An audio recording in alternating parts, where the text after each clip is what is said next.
अस्सलाम वालेकुम व्यूवर्स, उम्मीद करती हूँ आप सब खैरियत से होंगे।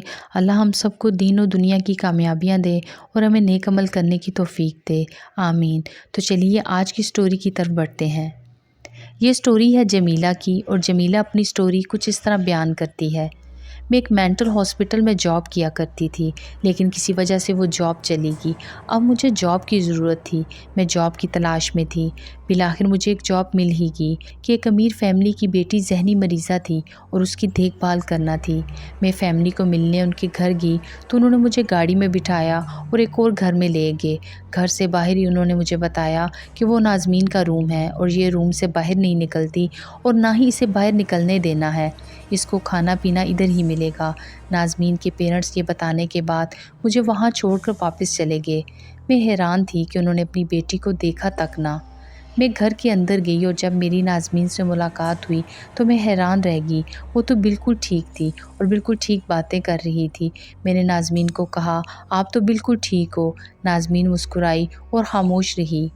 मैंने अपनी ड्यूटी शुरू कर दी। जो मुझे ड्यूटी दी गई थी मैं उसको पूरा करती रही और बाकायदगी से नाज़मीन की हर ज़रूरत पूरी करती। एक दिन नाज़मीन ने मुझे कहा कि 2 बंदों का खाना ले आओ। मैंने पूछा, दूसरा खाना किसके लिए? नाज़मीन ने कहा, तुम ले आओ, मेहमान ने आना है। मैंने खाना तैयार किया और रूम में ले गई। जब रूम में गई तो नाज़मीन अकेली ही थी। मैंने खाना टेबल पर रखा और रूम से बाहर आ गई। मुझे तजस्सुस था, ये खाना किसने खाना है? रूम में तो सिर्फ नाज़मीन ही है। थोड़ी देर के बाद नाज़मीन ने मुझे बुलाया कि खाना और ले आओ। मैं फ़ौरन रूम में गई। मैंने जब रूम में जाकर देखा तो सब डिशेस खाली थी और मैं हैरान हो गई, ये सारा खाना आखिर किधर गायब हो गया है?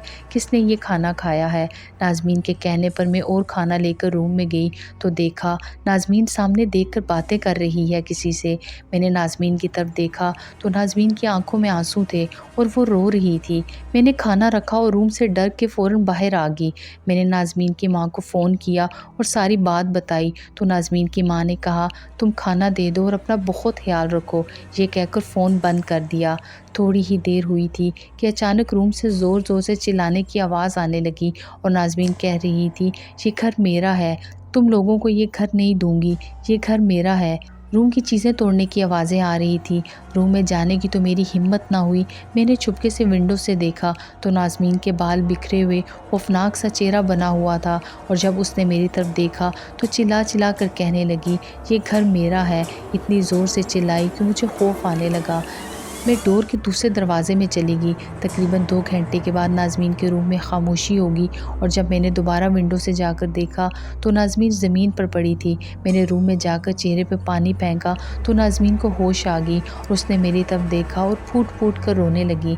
मैंने नाज़मीन को चेयर पे बिठाया और पानी पिलाया। आहिस्ता-आहिस्ता नाज़मीन अब संभलने लगी। मैंने नाज़मीन से तबीयत ख़राब होने की वजह पूछी तो नाज़मीन ने जो स्टोरी सुनाई तो मुझे तो नाज़मीन के माँ-बाप पर बहुत गुस्सा भी आया और बहुत अफसोस भी हुआ। नाज़मीन ने बताया कि हुआ कुछ इस तरह था, मेरी एक सौतेली बहन थी और ये घर मेरी सौतेली बहन का था और मेरे माँ बाप ने ज़बरदस्ती इस घर को मेरे नाम लगवाया और सौतेली बहन का कत्ल कर दिया। उसके बाद उस बहन की रूह मुझ में आ जाती है और ना सिर्फ मुझे तंग करती है बल्कि मेरे माँ बाप पर अटैक करती है।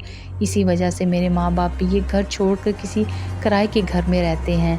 अब मेरे माँ बाप ना तो इस घर में रह सकते हैं और ना ही मुझे साथ रख सकते हैं। आई होप आज की स्टोरी आपको अच्छी लगी होगी और एक नसीहत के साथ इस स्टोरी का अख्ताम करते हैं। ज़िंदगी में कभी भी किसी का हक ना छीनें।